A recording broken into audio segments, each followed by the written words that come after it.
This episode is long overdue, I'm aware. The monologues had to come back at some point, and I'm going to be honest with you. The things that I'm going to talk about in this episode, I've had them in my mind for a very long time, since last year.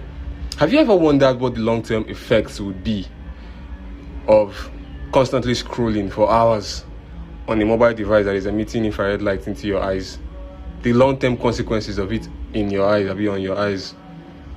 I'll talk about that. I'll also give updates, because this is the NYSCeries series, of what has been happening since the last NYSCeries series. Honestly, I can't remember when the last one was, but I know it's been too long. The entire Christmas, New Year period, I should have put out one, but I was having such a great time then that I didn't want to disrupt or add anything new to what I was experiencing, especially after the tragic events of last year and my father passing. God, even saying that is so surreal. So today, if you're listening to, as I'm recording this episode, right, but I don't intend to put it out. If you're listening to this on Monday, the 19th of January, then it means that I couldn't edit Vanessa's episode, the episode with Vanessa. I think I couldn't edit it quickly enough, and so I had to put this one out first. And so, well, if that's what you're listening to first, then it means that next week, look out for the episode with Vanessa, which is about fabrics and clothes and things like that. But she's a beautiful woman and she has great insight, so you should probably watch that regardless of your interest in fabrics. You know, last year, one of my worst fears was, what if my pops dies? You know, my only surviving biological parent, so many things I've not done with him. I was like, in my mind, I want to get established. I want to get stable in Lagos, get my own place, and let him come and stay with me. Let's live together again like we did in 2014, 15, that period. And, you know, he will make new friends around my area because he's good at that. He socializes very well. And, you know, he'll have such a great time and live a new life and things like that. I had that whole plan. And it didn't pan out. So that was a big heartbreak. But for some reason, after, I will spare you all the details of my tragedy because I think I spent a lot of time talking to you guys about that whole thing. But after the funeral, for some reason, I just started feeling this joy inside me that didn't really leave. I think I don't. Part of it seems like it came from the nature of my environment. Because once I went to the village, the trees, the road, the fact that I could touch grass, sand, concrete. I was around my extended family again, even though I was in September, just before December, for my sister's wedding. But the fact that I was around these people, it gave me this joy and happiness, and I love every single one of my family members. Each time I spend away from people, I understand how well we were raised, like collectively as an extended family. Like, this is the work of my grandparents, the way they taught their children, how they in turn taught their own children to live. It is crazy, the things that we find normal. For example, in Lagos here, a lot of people are rude. A lot of people will cheat for the smallest thing. A lot of people will steal 100 naira if you fell on the floor. You know, I'm not poor, but even if you are poor, I like to think that stealing 100 naira will still seem like, okay, this is a bad thing. I should probably not do this, because even if you are poor, there is a way that you still eat. If not, you'd be dead from starvation a long time ago. You know, unless you steal for a living.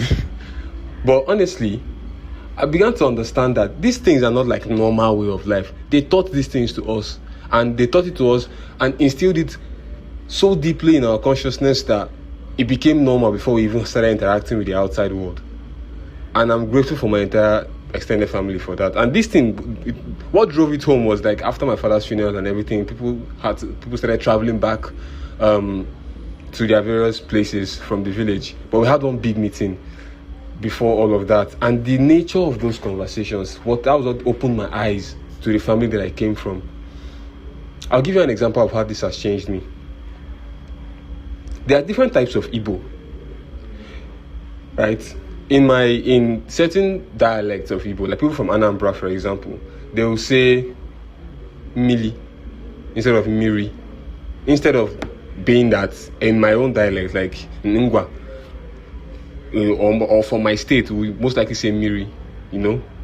Then people from Anambra will say Mili. People think Anambra Igbo is the staple, but I mean, who's to say?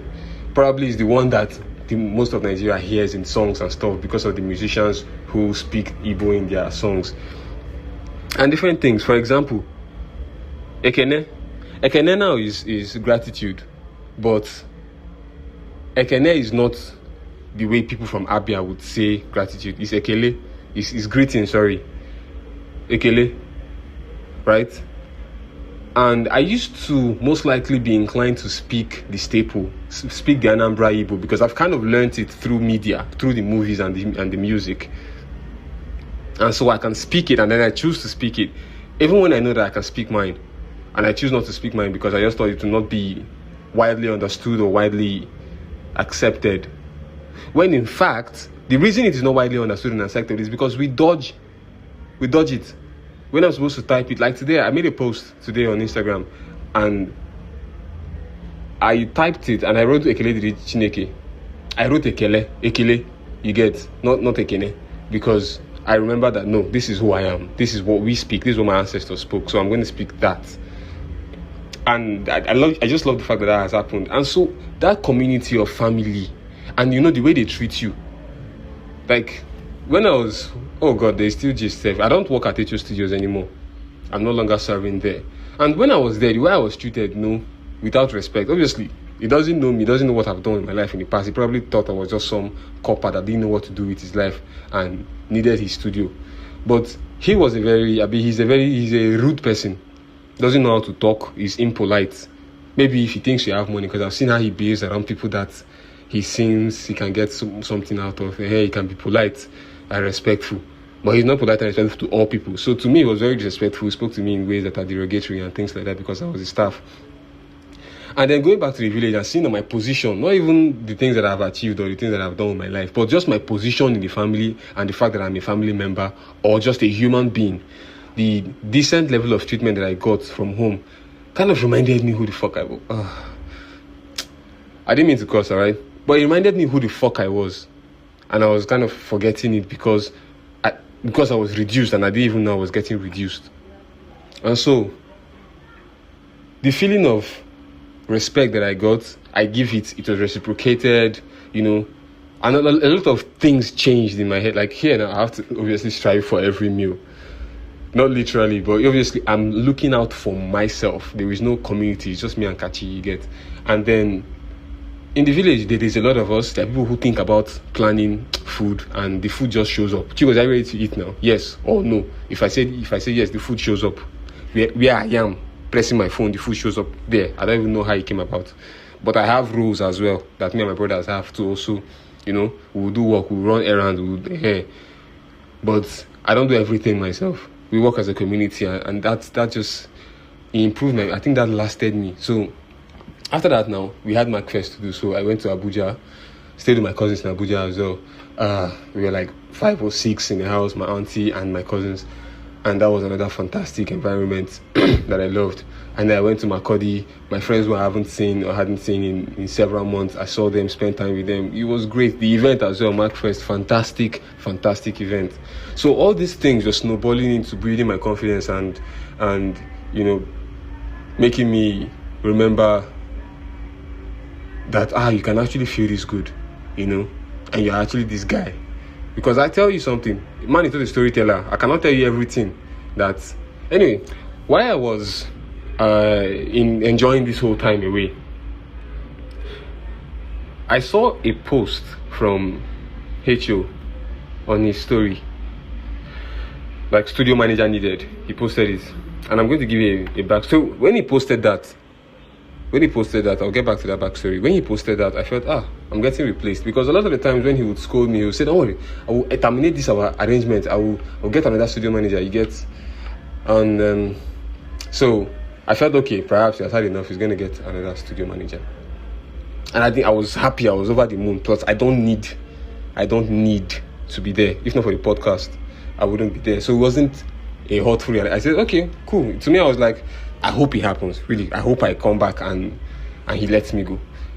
Now, a little backstory. Funeral of my dad was on the 19th. So I told this man I was going to travel on the 16th. There's an event on the 27th we had planned that we'll go together, like for work, obviously.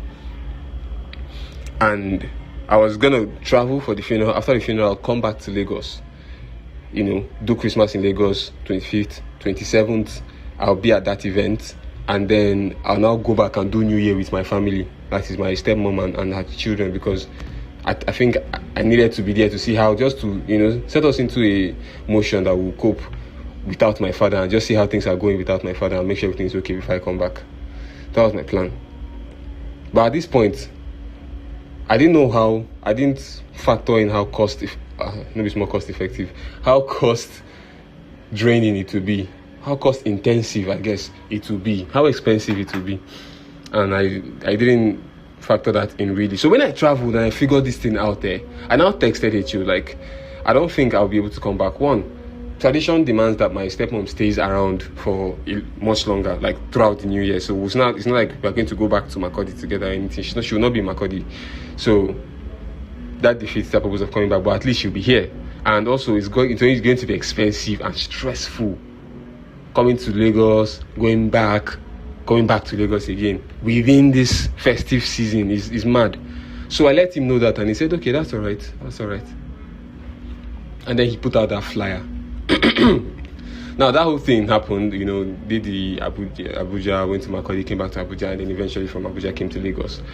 And then I came back and I told him I was back, I will report tomorrow. He said, he has employed a new studio manager. I said, oh, that's cool. I saw you when you put out the flyer. And then I reported to the studio, and he was like, I knew what I was doing. He knows this thing. Everybody knows what they were doing. Which brings me back to being proud of my upbringing, because every time this man accuses me of some kind of what is the word? Some kind of cunning behavior, some kind of dubiosity. And I've always told him, I'm not like this. I don't have to lie to you.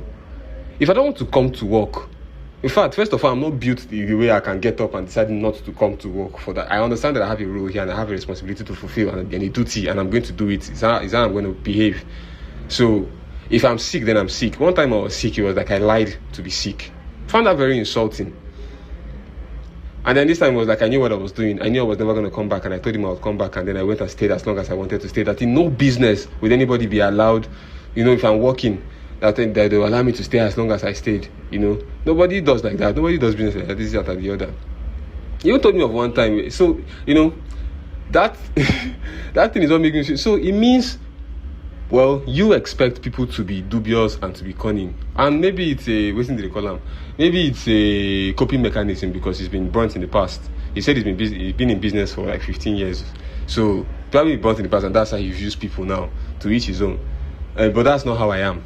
I try to make him understand about, to each his own, like I said, so he can believe that was a lie, and I'm okay with it.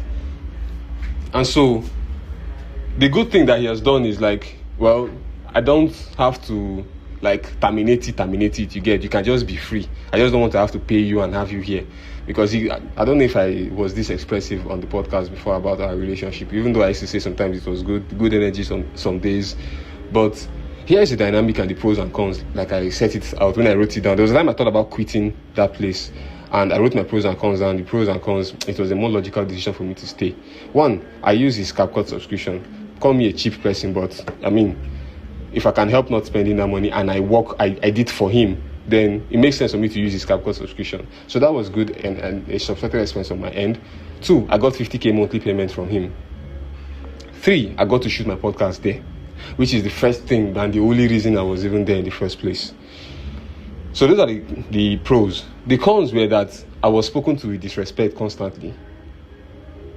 I was called incompetent. I was spoken with disrespect. I think that is enough, because it really, really weighed down on my self-confidence and my feeling of capability. Made me feel like I was incompetent. Made me feel like I would not be able to work or survive in any working environment whatsoever because of my inadequacies with him. And I'll outline my inadequacies with him. 1, I had his business phone to have to reply to clients, and I was not good at that. I would reply slow or late because I would not see the messages, because I'm busy editing my podcast or doing this remote job, and then my phone is secondary. Like, my own phone is secondary. So I don't reply my own messages. So it's just how it became with his own, you understand, with his own phone. I've not handled somebody else's life or business before. It's never been my job to do. It's never been my interest. You get, I've never had to work for somebody, even though I understand now that, well, if that's your responsibility, then that's your responsibility. You have to adapt and do it. And so, over time, when I used to be wondering why I'm getting spoken to like this, my sister and my friend Emmanuel, they will tell me this is how like it was when you're working for somebody. They will talk to you how you want. You have to do your job. But now I understand that you have to suck it up for the salary. Well, in my own case, for the podcast I was shooting in his studio, that's why I have to suck it up. But do I need it? The podcast doesn't make me money. So I don't need it to survive or to live and breathe. The podcast costs me money. It costs me money to be... Anyway, the cons was simply that he was not a polite person. He was rude, and constantly spoke down on me. And made me almost forget who I was. So those are the pros and cons, and that's why I stayed. So leaving, I thought I was happy about it because I'm going to make an announcement at the end of this episode as one of the reasons why I'm okay with leaving the studio. But the next point, I'm going to just go ahead and say it, right? The Good Living Podcast, I have a few episodes down. I have one or two I'm going to shoot because I've scheduled those already. But after those, I'm going to shut it down for the season. And then I'll plan a new season. And new episodes, new video episodes will come out probably sometime at the end of this year. Because I'm going to shoot them completely, shoot a new season 3, and it's going to be focused on something, one particular theme, which I will announce in the future. I'm still working that out. And I'll, arrange this body of work as a new season and launch it properly. That's what I intend to do. And I believe that will add more structure to it and also add more structure to my life because I need to do other things to earn money to survive because the podcast does not give me money. So I need to devote my time to other things so I can, live. And then I can do that from a place of strength. And that's what I intend to do. So seeing that I don't really need to be shooting episodes anymore back to back, I don't need the studio anymore. And if I don't need the studio anymore, nobody can, I can say fuck you to anybody because I don't need anybody. I don't need the payment. I don't need the studio. So it worked out great that he's the one that terminated it. So that was that. That's part one of this episode. I hope you're still following. God, 17 minutes. Maybe it's my NYSCeries. And then the second part of this episode is the one that bothers me about our eyes. I have an uncle that, when I say uncle-in-law, my auntie's husband, that is basically blind now because he had glaucoma, whatever the pronunciation is. And certain diseases like diabetes and these things, they were not, when the people who have them were living the lifestyle they were living that got them to be that sick. When they were living that lifestyle, they didn't know that, this is the possibility of it. They didn't know, this much oil, this much sugar, this much cholesterol, this much this and that and the other can cause you this. It wasn't popular knowledge.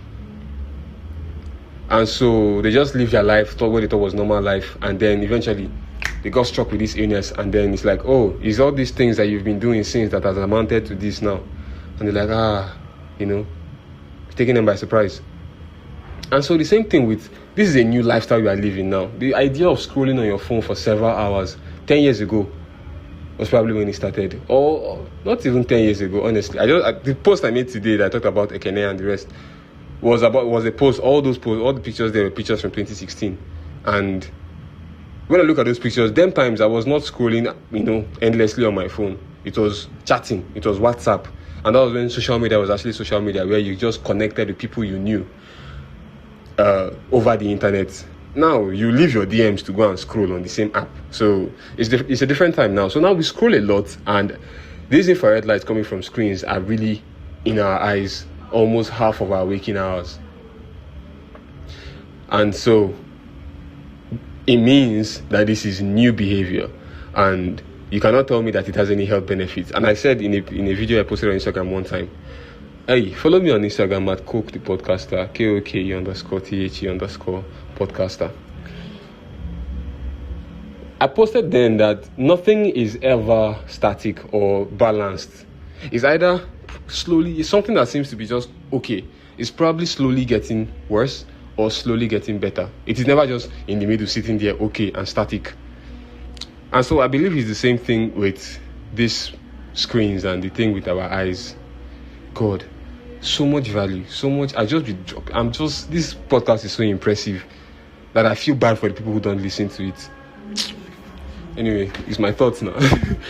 And then I started to wonder. I had this conversation with this girl, Stephanie, about 3 days ago or 4 days ago.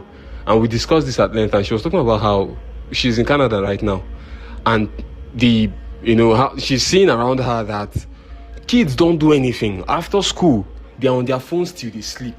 In Nigeria, not everybody can afford the iPad or phones and things like that. So it's a bit of a lesser issue. There's hunger, first of all, before we talk about things like that in this country.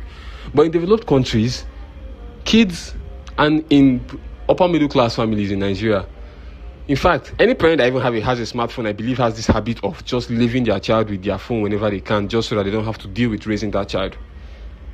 And then even worse, if the child has their own phone, and I'm not talking children that are 5 years to 12 years, people from 16, 14 downwards, all of them, they have no social life because all their eyes are on is the phone. And there are so many disadvantages that I can even think of for this. One of them being, it can fry your eye and your brain, literally. And that's happening. God, there's so much heat here, man. So there's this fan. See, pardon me, right? There's this fan. I gotta go close to the fan if I want some breeze. But to your detriment, because the audio might be interfered with. But now, there will be no podcast if at least I need to be alive now. I have some comfort so I can deliver for you guys. And so we outlined these problems. Now there's no longer play. There's no play anymore. Personally, I think, thank God my siblings, they're not rich, so they don't have iPads and phones, even if they're 12 and 13 now. No? 11 and 13, I think, or 11 and 14 now.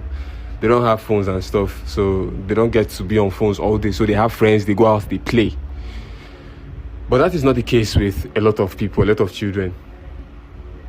God, I don't want to be repeating myself. I feel like I've said this part already.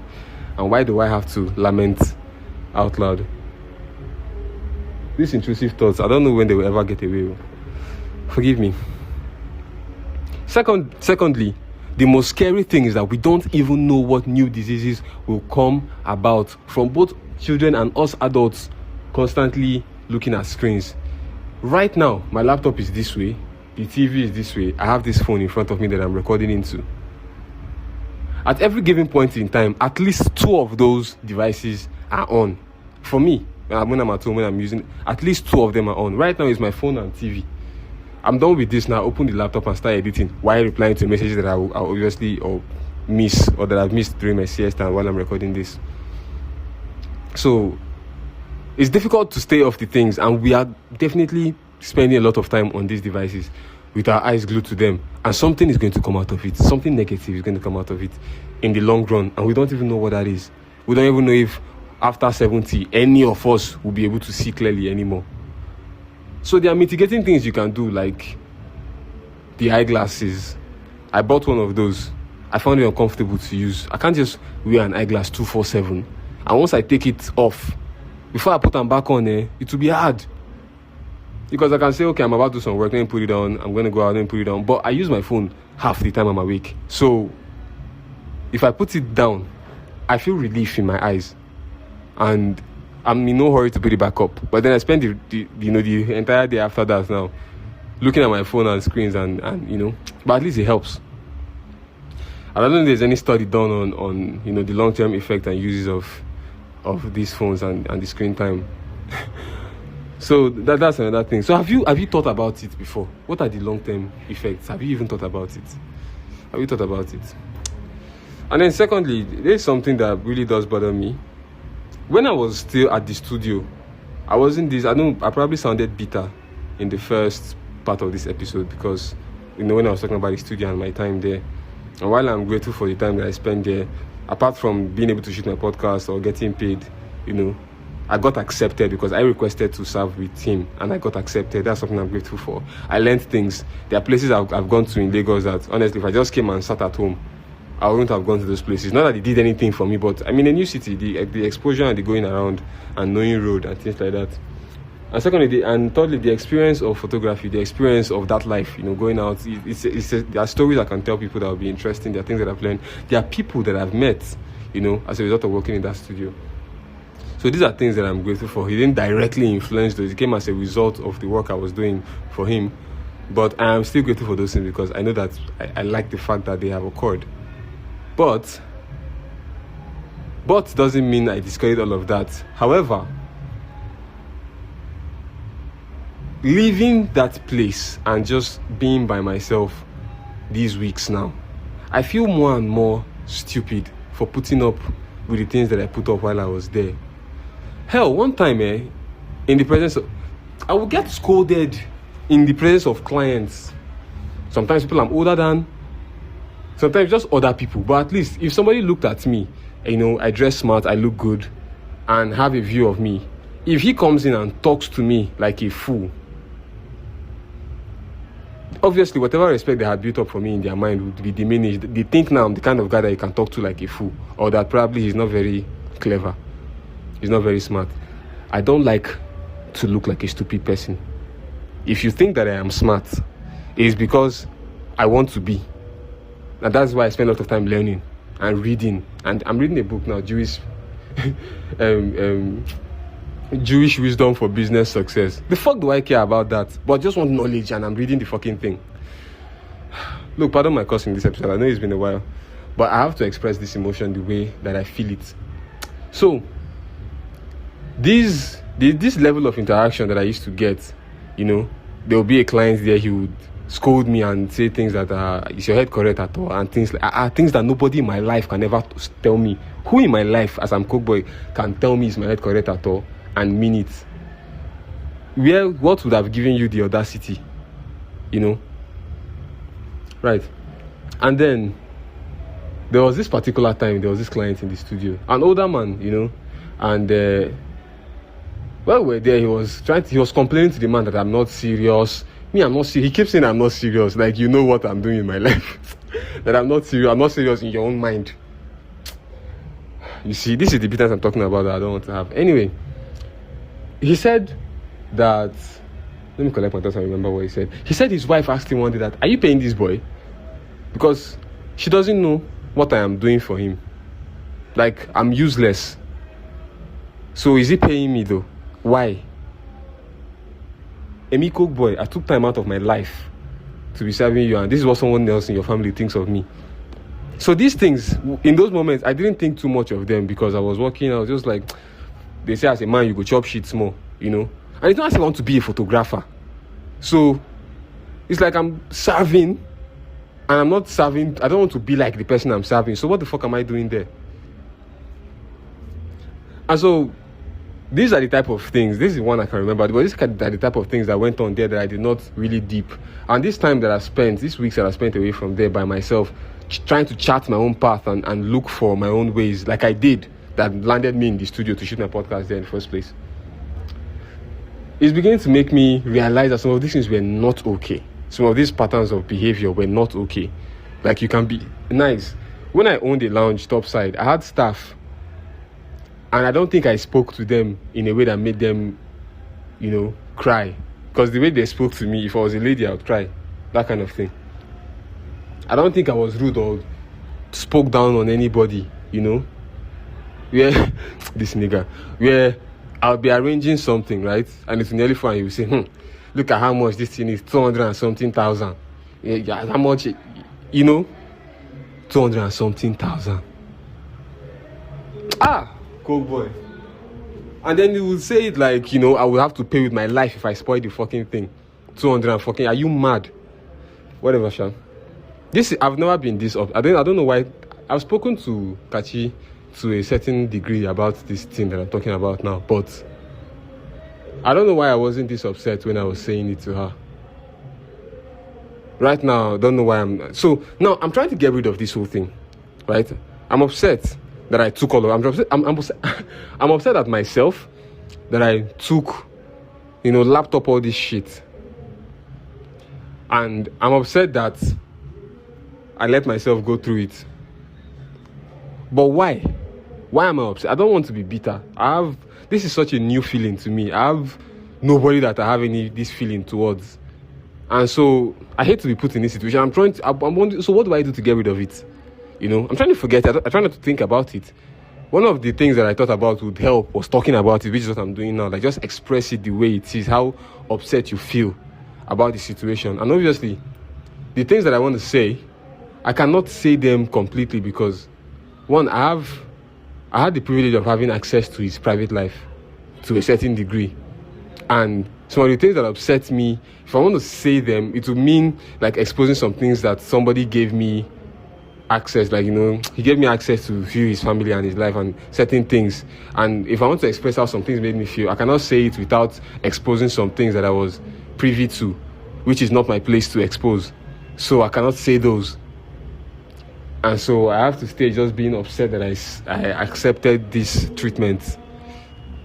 But overall, I believe that in my mind it is pure. And personally, I hold no grudge against him. The other day I went to watch Nigerian semi-finals, which we unfortunately lost, at a bar with my friend Ima. And when we were done, we were leaving. I saw him sat there. I didn't know he was there. I saw him sat there, and I went over and greeted him. He was not in the mood. He wasn't, like, I don't know whether he lost money on the game or whatever, but he was not in the mood. But, we greeted and I left. So with him, I don't think I have any bad. I'm just upset at myself. Even then, there and then, all these things I told you I was grateful for, I just told you guys now that I was grateful for being there and working at the studio. The moment I went over, I reported it the next day, and he told me, well, there will be no need for me to be there anymore. And he told me, well, I can still go and be doing my clearance and all of that. I thanked him, honestly, and I meant it from the bottom of my heart, that I was grateful for these opportunities. But I'm still upset with myself for taking that treatment.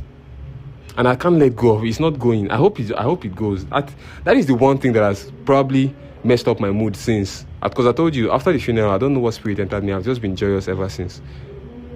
But this one thing, these weeks that I've spent away, have just been, it's been tormenting me, the things that I've taken.